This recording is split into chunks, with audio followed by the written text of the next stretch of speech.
Asian experience নাকি ফুটবলের মৃত্যু? বাফুফের টেকনিক্যাল ডিরেক্টরের কাছে আমার একটা সহজ প্রশ্ন, আমরা কি ফুটবলারদের উন্নতি চাই নাকি সিবিতে এশিয়া লেখাওয়ালা গড় পড়াতা কোচদের পিছনে ঘুরতে চাই?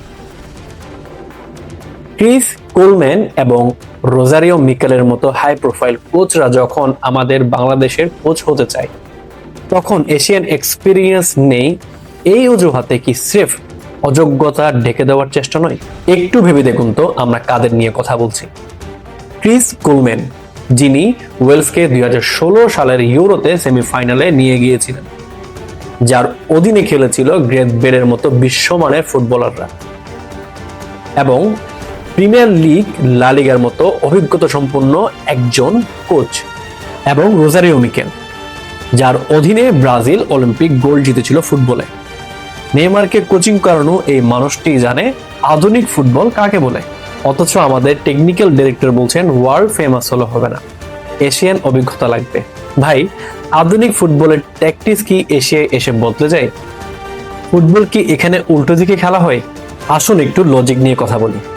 হার্ভে রেনার সৌদি আরবের যখন দায়িত্ব নিচ্ছিল, দায়িত্ব নেওয়ার আগে তার কাছে কি এশিয়ান ফুটবলের বিশাল কোনো ইতিহাস ছিল? তিনি তো আফ্রিকান ফুটবলে সফল ছিলেন, কিন্তু তিনি এসে আর্জেন্টিনাকে হারিয়ে পুরো বিশ্বকে চমকে দিয়েছিলেন। কারণ ফুটবলটা আসলে মেধা এবং কৌশলের, কোনো ভৌগোলিক অবস্থানের নয়। আমাদের দেশের ফুটবলের যে বর্তমান দশা, সেখানে এমন একজন কোচ প্রয়োজন যিনি ফুটবলারদের মেন্টালিটি বলতে দেবেন, যিনি ড্রেসিং রুমের ডিসিপ্লিন ফেরাবেন। ক্রিস কোলম্যান অথবা মিকেলের মতো কোচ যখন বাংলাদেশে আসবেন, বিশ্বে গণমাধ্যমে নজর পড়বে বাংলাদেশের উপর, এবং বড় বড় স্পন্সর আসবে, যেখানে প্লেয়ারদের আত্মবিশ্বাস সৃষ্টি হবে এবং তারা মনে করবে যে হ্যাঁ, আমরা বড়দের অধীনে খেলছি। কিন্তু বাফুফে কি চাই? তারা চায় এমন কাউকে যাকে খুব সহজে নিয়ন্ত্রণ করতে পারবে এবং তাদের উপর কোনো ধরনের প্রশ্ন করবে না, প্রশ্ন তুলবে না। এশিয়ান এক্সপিরিয়েন্সের নামে তারা মূলত মাঝারি মানের কোচ এনে আমাদের দেশের ফুটবলটাকে আরো পিছিয়ে নিয়ে যাচ্ছে।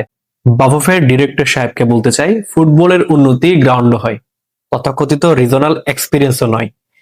আপনি যদি ক্রিস কোলম্যান অথবা মিকেলের মতো কোচদের রিজেক্ট করেন, তবে তার দায়ভার আপনাকে এবং বাফুফেকে নিতে হবে। ফুটবলের এই সোনালী যুগ যদি হাতছাড়া হয়, তবে ইতিহাস আপনাদের কখনোই ক্ষমা করবে না।